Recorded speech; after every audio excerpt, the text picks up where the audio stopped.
Hello नमस्कार आदाब सलाम सत श्री अकाल केम छो कस्से काय केरो हाल है केना छी यहाँ सब कैसन वानी हाउ आर यू कैसे हैं आप लोग केमो नाचो मनक्कम खम्मा गणयोगम केमती अच्छंती की खबोर नमस्तुभ्यं राधे राधे राम राम देवी और सज्जनों। आज के इस वीडियो में मैं राजा मिश्रा आपको बताने जा रहा हूँ कि कन्या लग्न के कुंडली में चंद्रमा आपके कुंडली के किस भाव में बैठा हुआ है, किस राशि में बैठा हुआ है और उसका क्या परिणाम होगा जब चंद्रमा की महादशा अंतर्दशा आपके जीवन में आएगी तो चंद्रमा आपको क्या फल देगा। इसी विषय पर आज के इस वीडियो में मैं चर्चा करने जा रहा हूँ। देवी और सज्जनों, किसी भी ग्रह का फल दो तीन चीज़ों पर में डिपेंड करता है। एक तो उसकी डिग्री पर में, जैसे कि 0 से 6 डिग्री पर में है तो अच्छा या बुरा फल जो भी मैं बताऊंगा वो 25% देगा। 6 से 12 डिग्री पर में है तो 50% देगा। 12 से 18 डिग्री पर में है तो 100% देगा। 18 से 24 डिग्री पर में है तो फिर 20-25% देगा और फिर 24 से 30 डिग्री पर में है तो फिर 10-15% वो अपना रिजल्ट आपको देगा। तो कैसे क्या फल मिलेगा आइए उसको समझते हैं, समझने का प्रयास करते हैं। एक चीज़ और ध्यान रखना है कि चंद्रमा जब भी किसी पापक ग्रह के साथ हो जाएगा, जैसे राहु के साथ, केतु के साथ, शनि के साथ अथवा उसकी दृष्टि पड़ जाएगी तो चंद्रमा दूषित हो जाता है, चंद्रमा को ग्रहण लग जाता है, जिसके कारण से वो अच्छे जगह पर होने के बावजूद भी अच्छा फल दे पाने में सक्षम नहीं हो पाता है।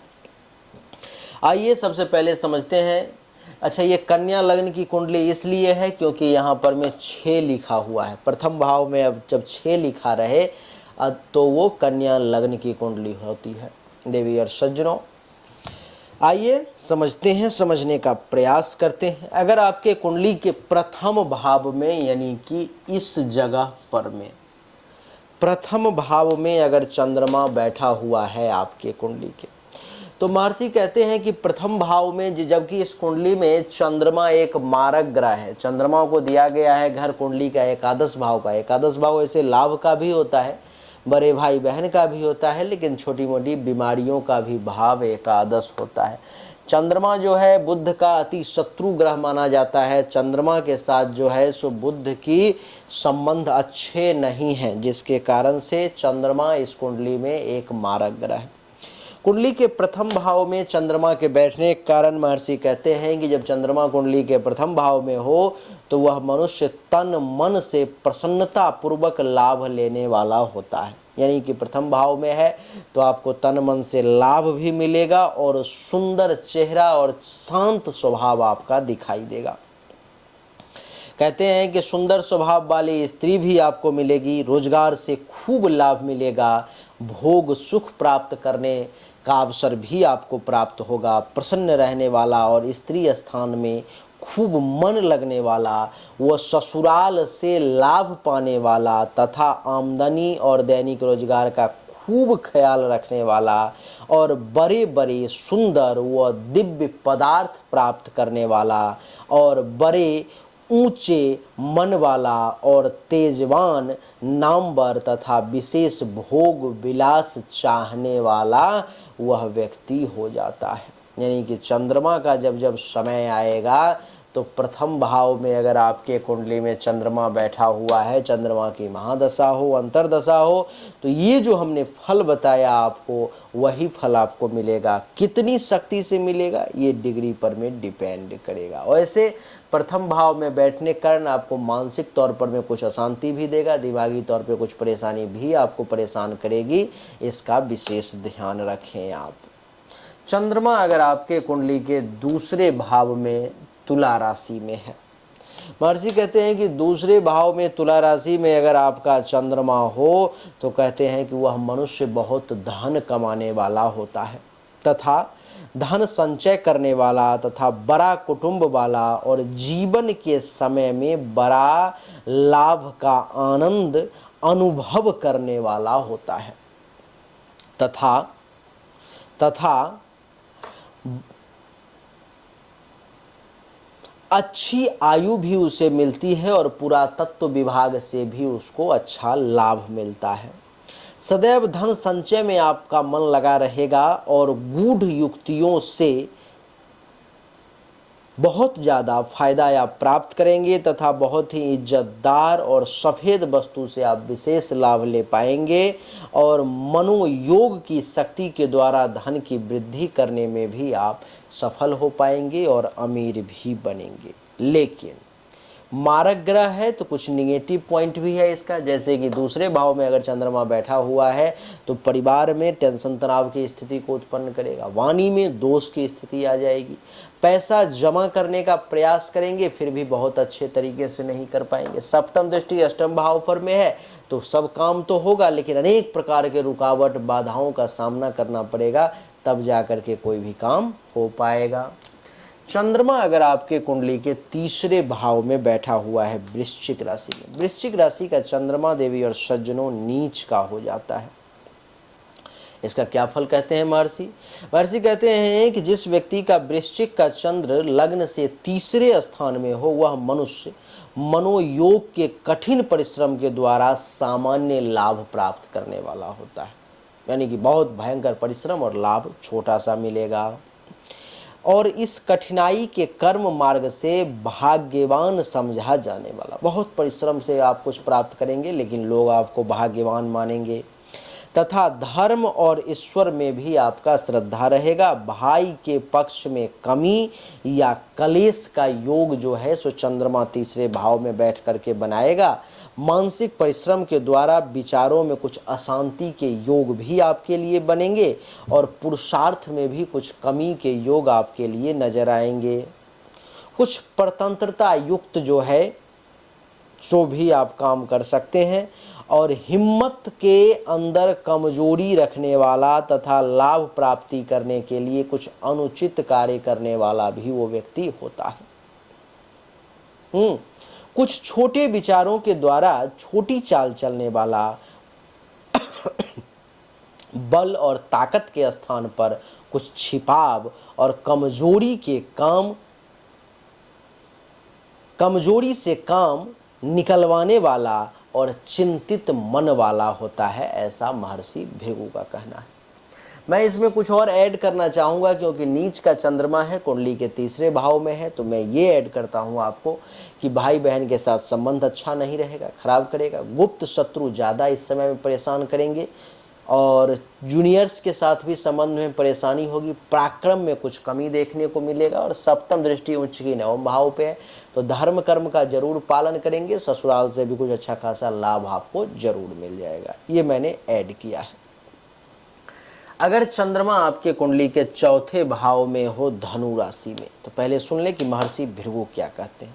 महर्षि भृगु कहते हैं कि जिस व्यक्ति का धनु का चंद्रमा लग्न से चौथे स्थान में हो वह मनुष्य बड़ा भारी सुखपूर्वक आमदनी पाने वाला और जमीन जायदाद का लाभ लेने वाला और माता पिता का सुख लाभ प्राप्त करने वाला तथा कार व्यापार से भी लाभ पाने वाला तथा सुख और सवारी का आनंद लेने वाला, बड़ा मान सम्मान पाने वाला और राज समाज से लाभ लेने वाला होता है।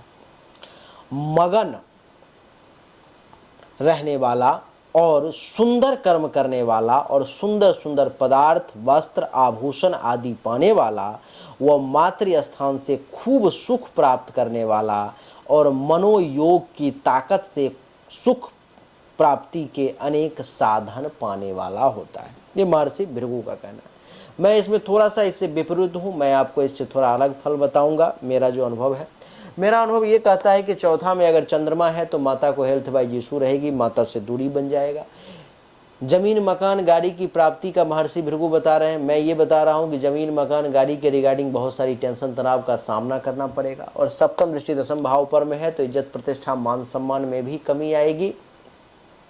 और मैं ये भी बता रहा हूँ कि पिता की संपत्ति, पिता को लेकर के, पैतृक संपत्ति को लेकर के ज़्यादा परेशानी का आपको सामना करना पड़ेगा। पंचम भाव में मकर राशि में अगर आपका चंद्रमा बैठा हुआ है यहाँ पर में तो महर्षि भृगु क्या कहते हैं समझ लें। महर्षि भृगु कहते हैं कि जिस व्यक्ति का मकर का चंद्र लग्न से 5वें स्थान में हो वह मनुष्य बुद्धि द्वारा लाभ प्राप्त करने वाला और संतान लाभ पाने वाला तथा विद्या प्राप्त करने वाला और बुद्धि के अंदर मानसिक विचारों की प्रधानता का लाभ पाने वाला और विशेष प्राप्ति के लिए सदैव बुद्धि पर जोर देने वाला एवं लाभ के लिए निरंतर ध्यान रखने वाला और विचारों में शालीनता और वाणी में भी शीतलता धारण करने वाला बड़ा चतुर बुद्धिमान और बुद्धि और मन में कुछ कुछ परेशानी अनुभव करने वाला, वह कुछ पुत्र के मुकाबले में कन्या संतान का पक्ष लेने वाला और मनोबल और बुद्धि बल से खूब लाभ पाने वाला और बड़ा समझदार होता है। महर्षि भृगु कह रहे हैं, मैं कह रहा हूँ आपको कि पंचम भाव में चंद्रमा है तो संतान से संबंधित समस्याओं का सामना करना पड़ेगा। अचानक से धन हानि वगैरह हो जाएगी। जो आपके पास विद्या बुद्धि है उसका सही इस्तेमाल आप नहीं कर पाएंगे।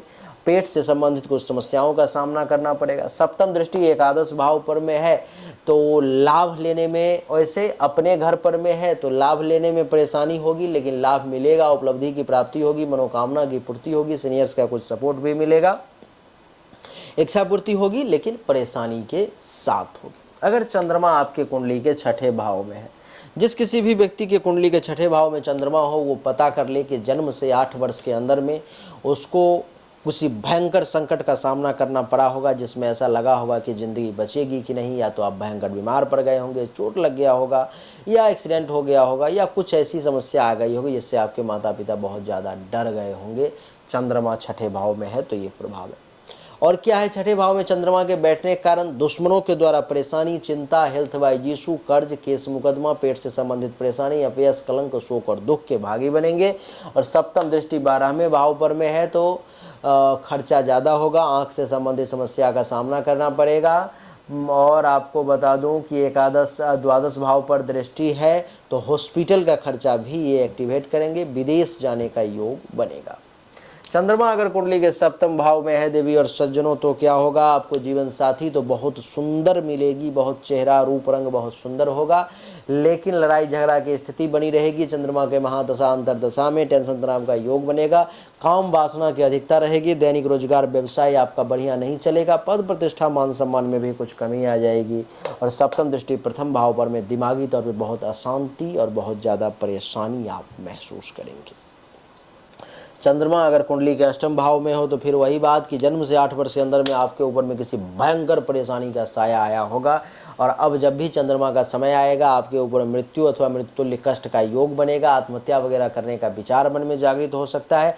हर काम में रुकावट बाधा के योग बनेंगे, कोई भी काम सही तरीके से नहीं हो पाएगा। सप्तम दृष्टि दूसरे भाव पर में जमा पूंजी जाती रहेगी, खत्म होती चली जाएगी। परिवार में टेंशन तनाव का योग, कलह की स्थिति सामने आएगी और झूठ भी बोलना पड़ेगा। चंद्रमा अगर कुंडली के नवम भाव में है तो उच्च का हो गया, धर्म का खूब पालन करेंगे, तीर्थ यात्रा वगैरह करने का अवसर मिलेगा। संत महात्मा ऋषि मुनि ब्राह्मण आचार्य का खूब आशीर्वाद मिलेगा, ससुराल से भी लाभ मिलेगा। और सप्तम दृष्टि कुंडली के तीसरे भाव पर में तो नीच की दृष्टि है तो पराक्रम में कमी होगी, गुप्त शत्रु के द्वारा परेशानी, गले नाक कान श्वसन अंग से संबंधित भी परेशानी का योग बनेगा। चंद्रमा अगर कुंडली के दसम भाव में है तो क्या होगा देवी और सज्जनों? पिता की संपत्ति, पिता को लेकर के परेशानी, टेंशन तनाव का योग बनेगा, इज्जत प्रतिष्ठा मान सम्मान में कमी, काम धंधा का बढ़िया न चलना। और सप्तम दृष्टि कुंडली के चौथे भाव पर में जिसके कारण से आपके सुख में कमी, जमीन मकान गाड़ी घोड़ा बंगला अचल संपत्ति के रिगार्डिंग जो है सो टेंशन तनाव की स्थिति बनेगी। चंद्रमा अगर कुंडली के एकादश भाव में है तो लाभ मिलेगा, उपलब्धि की प्राप्ति होगी, मनोकामना की पूर्ति होगी, बड़े भाई बहन सीनियर्स का सपोर्ट मिलेगा। और सप्तम दृष्टि पंचम भाव पर में तो पेट से संबंधित परेशानी, अपयश, कलंक, शोक और दुख की प्राप्ति। और बता दूं मैं आपको कि प्रेम संबंध में असफलता, पेट से संबंधित परेशानी, विद्या बुद्धि का सही इस्तेमाल ना कर पाना, चाहने वाले लोगों की संख्या में भी कमी होगी। चंद्रमा अगर कुंडली के 12वें भाव में है तो क्या होगा? आंख से संबंधित समस्याओं का सामना करना पड़ेगा, पड़ोसी के साथ टेंशन तनाव की स्थिति बनेगी, हॉस्पिटल का खर्चा एक्टिवेट होगा, घर से बाहर जाना पड़ सकता है, जन्मभूमि से दूर, दुश्मनों के द्वारा परेशानी, कर्ज में जा सकते हैं, केस मुकदमा हो सकती है, आपके ऊपर बिना मतलब का एलिगेशन पे एलिगेशन लगाया जा सकता है, और रोग और कर्जा ये आपको ज़्यादा परेशान कर सकता है। तो कन्या लग्न में ये चंद्रमा का फल था। मैंने आपको कुछ महर्षि भृगु का भी फल बताया, साथ में अपना भी बताया, लेकिन मैंने छोड़ दिया इसलिए क्योंकि मेरा और महर्षि भृगु का दोनों का टकरा रहा था, उनका अलग हो रहा था, मेरा अलग हो रहा था, जिसमें आप कंफ्यूज में हो पड़ जाते, इसलिए मैंने छोड़ दिया उनको। तो उम्मीद करता हूँ कि आपको ये छोटा सा वीडियो पसंद आया होगा। देवी और सज्जनों, उपाय इसका ये है कि चंद्रमा की जब भी महादशा अंतर्दशा आए तो चंद्रमा के मंत्र का जाप करवा लें किसी वैदिक पंडित के द्वारा, और नहीं अगर करवाने में सक्षम हैं तो दैनिक तौर पर में नमो सोम सोमाय नमः मंत्र का जाप करें। इससे आपकी ईश्वर रक्षा करेगा। चंद्रमा के लिए कभी भी भूल से भी इस कुंडली में कन्या लग्न वाले मोती न धारण करें, नहीं तो आपका बंटाधार हो जाएगा, आप बर्बाद हो जाएंगे, कोई आपकी रक्षा नहीं कर पाएगा। उम्मीद करता हूँ ये छोटा सा वीडियो आपको पसंद आया होगा, अच्छा लगा होगा। मुझसे पर्सनली विशेष कुंडली की जांच करवाना चाहते हैं, सामने व्हाट्सएप नंबर है 7062757996। उस नंबर पर मैं अपनी जन्म तारीख, जन्म समय, जन्म स्थान, दोनों हाथ की हथेली का फोटो अवश्य भेजें। आपको सही और एक्यूरेट जानकारी निश्चित तौर पर में प्राप्त होगी। आप सभी का एक बार फिर से बहुत बहुत धन्यवाद। Thank you so much. जय हिंद, वंदे मातरम। बोलिए राधे राधे, राम राम।